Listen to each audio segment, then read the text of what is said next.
Hi everybody and welcome back. My name is Nate and you're watching WASD 20. Today I've got a review for you.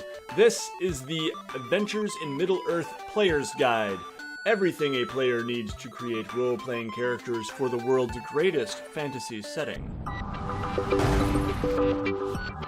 So before we crack it open and take a look at the beautiful pages, I do want to talk about what this book is. Essentially, it is a 5th edition adaptation for Middle-earth. When I say 5th edition, of course, I'm talking about Dungeons & Dragons 5th edition.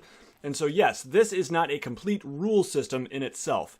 It is meant to be used in conjunction with Dungeons & Dragons 5th edition rules. If you don't have the player's handbook, you can get the free basic rules online. Just search for D&D basic rules, or you can look up the system reference document to get all the basic rules, and you can use those with this. Now, Cubicle 7, the maker of this product, did make a tabletop role-playing game set in Middle-earth. It's called the One Ring RPG, and it's got great reviews. I hear lots of good things about it, but this is now them taking core 5th edition rules and saying, how can we make those more appropriate for Middle-earth?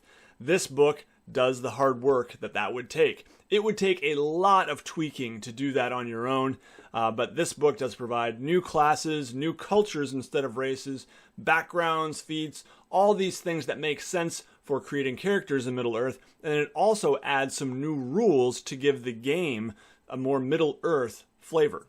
The book does retail for $39.99. You can get it for cheaper elsewhere. I'll put a link to the Amazon products page down below and you can check that out. I think it's $33 there, but check your local game shops too. A lot of game shops are carrying these books.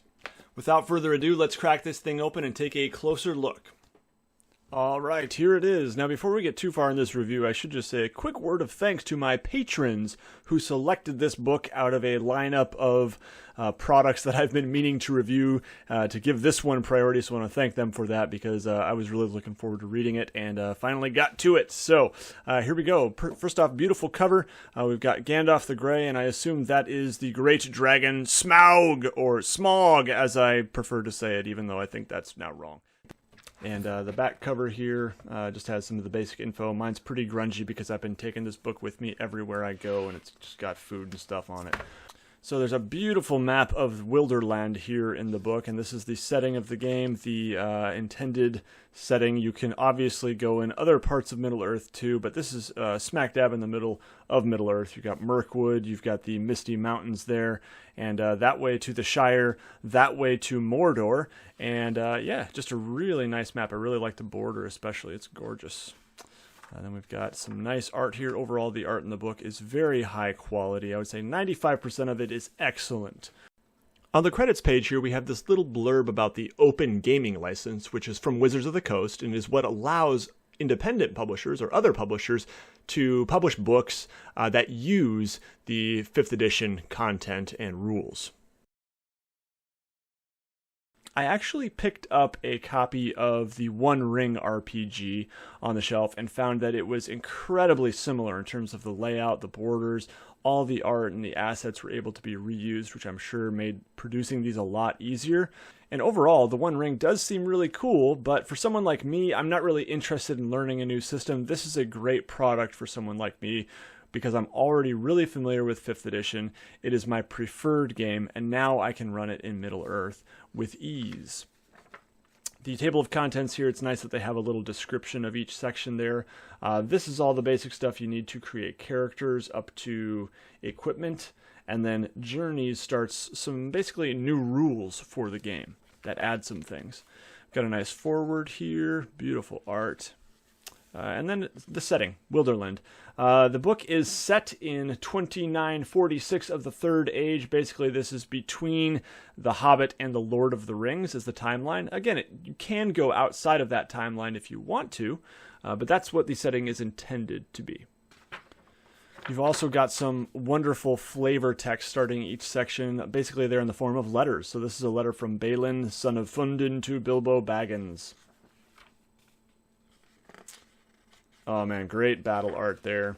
So a lot of the setting section here on the Wilderland is about the cultures and about the different areas of Wilderland.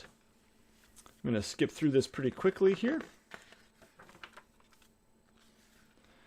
It ends with a section on the shadow, and there's more detail later in the book on most of that stuff. Then we've got our overview section here. The overview has rules for creating characters, just kind of like here's how you create a character, and summarizes some of the sections of the book. And then it's also got this section on game rules, which just gives a brief description of the different new parts of the game. Cultures. Cultures are essentially races. They don't call them races because there are several different cultures in the same race. So the race of man, for example, there are many, many men in Middle-earth. It's a very human-heavy setting, we could say. And so the different cultures you can expect here, we've got Bardings, Bjornings, Dunedain, so far all humans, Dwarves of Lonely Mountain. Love that art. Elves of Mirkwood, Hobbits of the Shire. Some interesting aspects here. You've got family ties for hobbits. Men of Bree, Men of the Lake, Men of Minas Tirith, Riders of Rohan, awesome. Woodmen of the Wilderland. And that's it. So yeah, you've got a couple elves and dwarves and hobbits, but other than that, it's all humans. And to give you an idea of what each section includes here, you've got a little bit on standard of living. This is a new aspect of the game that definitely plays into your equipment. And then you've got some traits, a lot of which are similar to some of the 5th edition traits, but there are some key differences here too. One thing to note in the names is that there are tons more male names than female names for each race, for each culture rather. And at first I was a little confused by that and thought that's really kind of sexist, but I think the reason for this, and I'm not totally sure, is probably because these are the names that actually show up in the works of Tolkien in Middle-earth. So that's just a guess. It's been, oh boy, 20 years since I've read The Lord of the Rings. I know I'm not a very good nerd, but yeah, it's been a while, but that's what I'm guessing is the reason for that. All right, next we have the classes. The classes in some ways do parallel the classes in 5th edition, but there are some key differences here. One of the major differences is there are no casting classes. There's just not much magic in Middle-earth. You can get to some magic when you get into the virtues, but there is not a casting class. We have the Scholar, the Slayer, the Treasure Hunter, the Wanderer, the Warden, the Warrior. So the Scholar is going to be kind of an interesting one. They are adept in the healing arts, and they just are really good at knowledge, which is kind of, it's something that's very much valued. Knowledge is valued in this game, and learning is very much valued in this game, which is a little bit different than it is in 5th edition, depending on how you play it. The Slayer is, I think, pretty similar to the Barbarian. You get battle fury and things like that. So, yep, that's pretty cool. And overall, there's a lot of description, and the class sections are pretty long because there's pretty lengthy descriptions of the different abilities that you get. Some of which are a little less crunchy mechanically and more narrative. Just maybe not as directly applicable in the dice you're rolling. Treasure Hunter here is similar to a rogue in some ways. For example, I think they do get like sneak attack and hide in shadows, depending, this is the burglar archetype. And then you've got Wanderer here, which seems a little bit like a ranger. Got Hunter of Beasts, Hunter of Shadows. Then you've got the Warden. Wardens tend to know a little bit about everything, jack of all trades. And then lastly, we have the Warrior. And the Warrior is the most similar to the Fighter in 5th edition. They do get Action Surge and Second Wind and things like that. But there's a couple different archetypes. You've got the Knight and the Weapon Master. And yeah, overall, pretty cool. So those are the classes. Nothing too earth-shattering there, but again, no casting classes. That's a major difference, and different emphases, and different kind of mixes, and some new things. Virtues are going to be essentially the feats. That's what they are. There are some open virtues here that can be selected by any race, but a lot of the virtues are specific to the culture you select. And the descriptions are pretty lengthy. I would say, once again, overall, a lot of these are different from the feats in the book because not all of them are going to apply so directly to your dice rolls.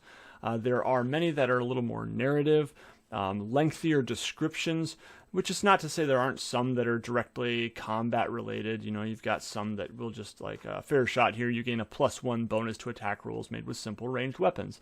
There are some things like that, but there are some pretty lengthy ones. Here's Merchant Prince, for example. At the start of an adventuring phase, you may pick one servant to accompany you. These servants are loyal to your house, etc., etc. So anyway, there's some pretty interesting things here that you can do with some of these virtues that get away from the way that feats work in 5th edition core rules.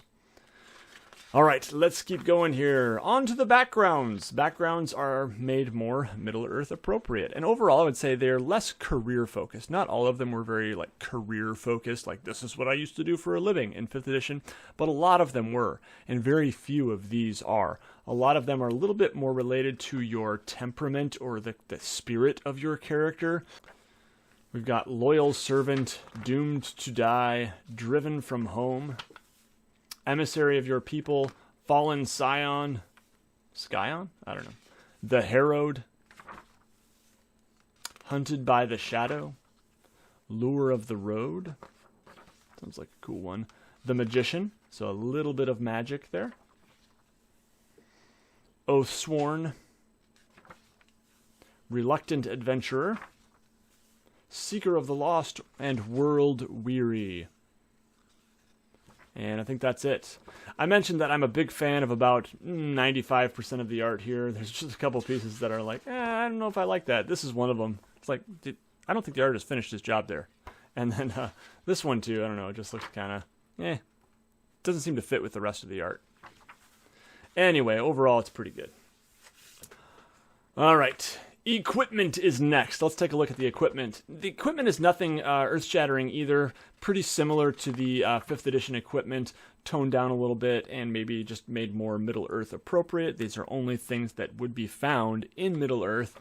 But I will say that one of the differences here is that your standard of living does determine a lot for your equipment. And that comes from your culture, whether you are poor, frugal, martial, prosperous, or rich. Determined by your culture, but makes a big impact on your equipment. And especially what you start with. So we've got our armor here, we've got our weapons here, and then we've got other artisan tools and other equipment there. And then you've also got some interesting little things. Fireworks, herbs, potion, and salves. And you've got pipe, for example, and different kinds of pipe weed and wine and food and drink and all these things that are very important to Middle-earth.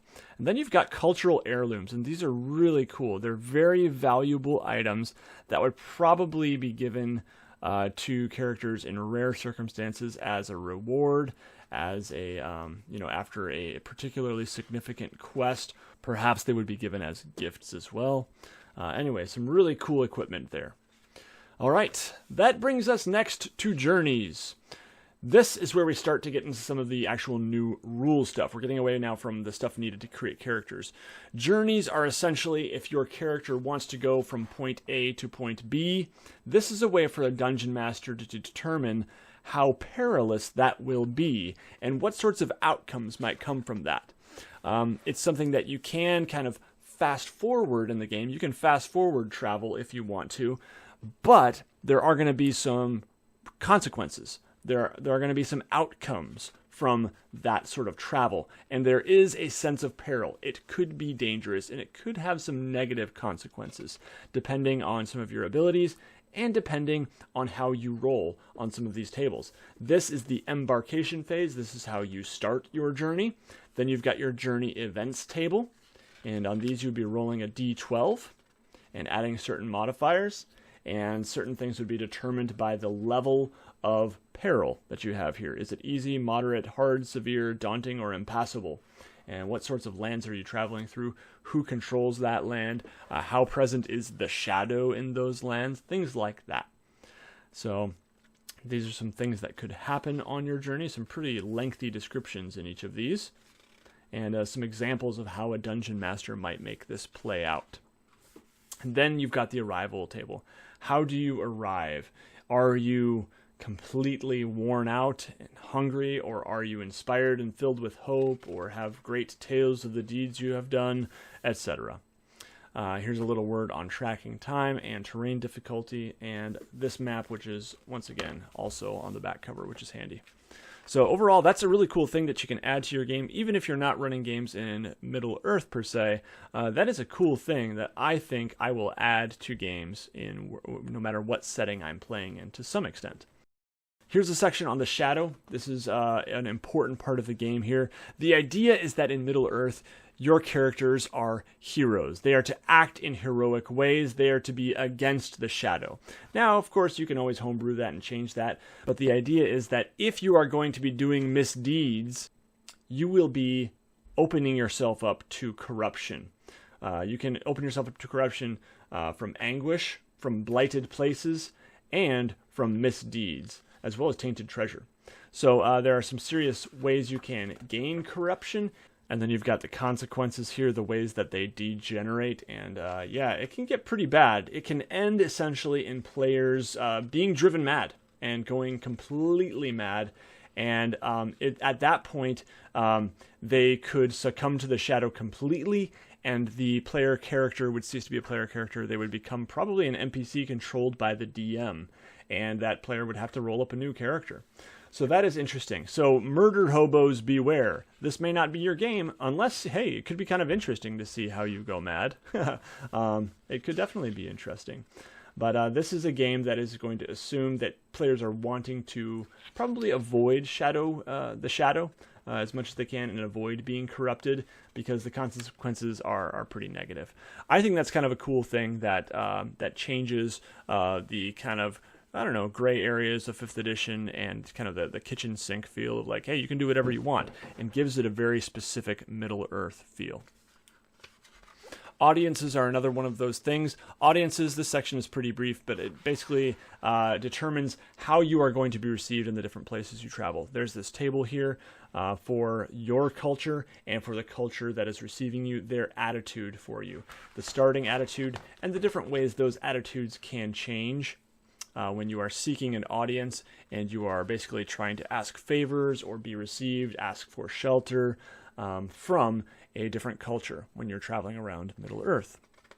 And lastly, here we have the fellowship phase. The fellowship phase is essentially for after your adventure. The way they intend it to be is about probably every year of adventuring in the game, you will take one season to rest and recover and to do some interesting things. So there are different things that you can undertake here. Recovery, training, gain a new trait, heal corruption, meet a patron, open sanctuary. You can receive a title, and here's some of the titles, or you can research lore. So those are some of the interesting things that you can try to basically improve your character in some ways, and it's a way to contribute to the storytelling aspect of the game. In the downtime, what is your character doing, and what can be the result of that? So I think that's a really cool thing. That is it for the rules. Here we have some pre-generated characters, which is, I think, really nice to have. You've got Bardings, Bjornings, Dwarves of the Lonely Mountain, Elves of Mirkwood. You've got a Hobbit of the Shire, Woodsman of the Wilderland. No Rider of Rohan here. But, yep, you've got a little description there, some nice character art, and then you've got the character sheet. I think that's a really handy thing if you're running a one-shot, which I'm definitely thinking about doing. This is really nice just to be able to say, here are some pre-generated characters, take your pick, and let's jump into Middle-earth. And then, of course, you do have the blank character sheets here. This one does have the front and back, whereas these only have the front of the sheet on the pre-gens. And you also can print these off for free online. They do have them for free on their website.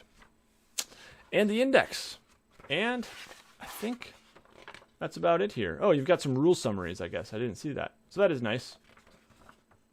Yeah, and a little word on the open gaming license there from Wizards of the Coast. All right, that's it for the content of the book. Now I'm going to give you some closing thoughts and my take on it. So overall, I gotta say, I am incredibly impressed with this book. I think it is really well done. It's very well put together. Everything is laid out and explained very well. And I think overall, it's just a great product that is well worth the $40 price tag. I will say that I wish there was a little section in the back for some monsters and some enemies. That would have been nice. The 5th edition Player's Handbook does have that, and it would be nice to have a little bit of that in here. Some Middle-earth specific monsters, just enough to kind of get you going, so that you can still run the game without having to buy the Lore Master's Guide, which does have more of the monsters.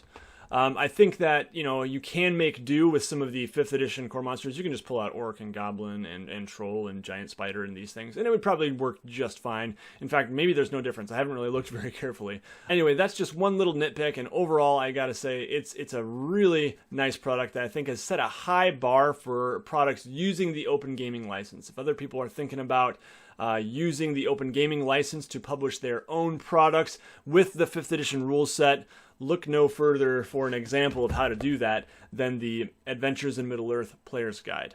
Alright, that's all for this one, everybody. If you enjoyed this one, make sure you give it a thumbs up. If you have any questions, leave those down below in the comments. If you have this book, I would also love to hear your own thoughts on it. And yeah, that's all for this one, everybody. Take care. You'll see me again very soon.